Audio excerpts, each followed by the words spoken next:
Okay mga master, unbox tayo. Na-surprise tayo dito sa order ni Angie. Yan po ang pangalan.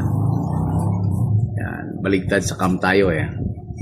Yan, Angie de la Cruz. Siya to nag-order. So unbox natin to mga master. Wala pang kagalos-galos. Ano kaya to? Malamang lure to.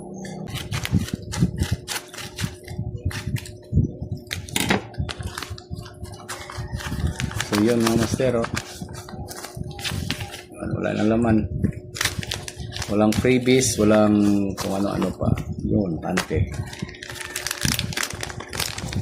o 2 piraso mga master.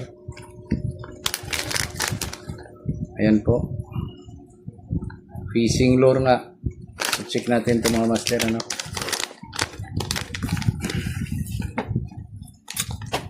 Katapos na natin kumain mga master, hindi tayo makapagbiyahe at sobrang init.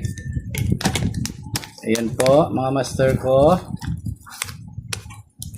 butiti lure.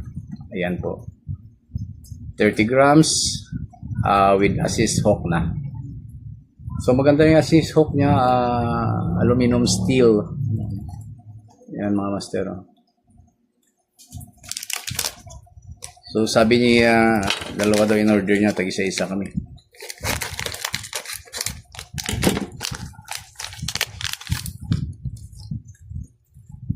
Ayun mga master, still the same. So yun, tag-isa-isa. Subukan natin to sa tansa. So ang gagawin natin dito mga master, kasi mostly marami na rin actually gumagamit ng ganito. And then yung kahinaan kasi nito, yung pintura niya. So ang gagawin natin dito, lagyan natin to ng resin para additional na hardener dito sa mga gilid-gilid niya. Medyo kapala natin ito ng resin mga master.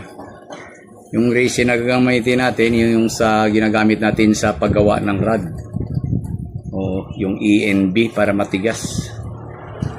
Ayan, lagyan natin to ng resin mga master para magiging may resistensya sa ano, although mababaklas din pero may chance na medyo tumagal. Okay, please on po.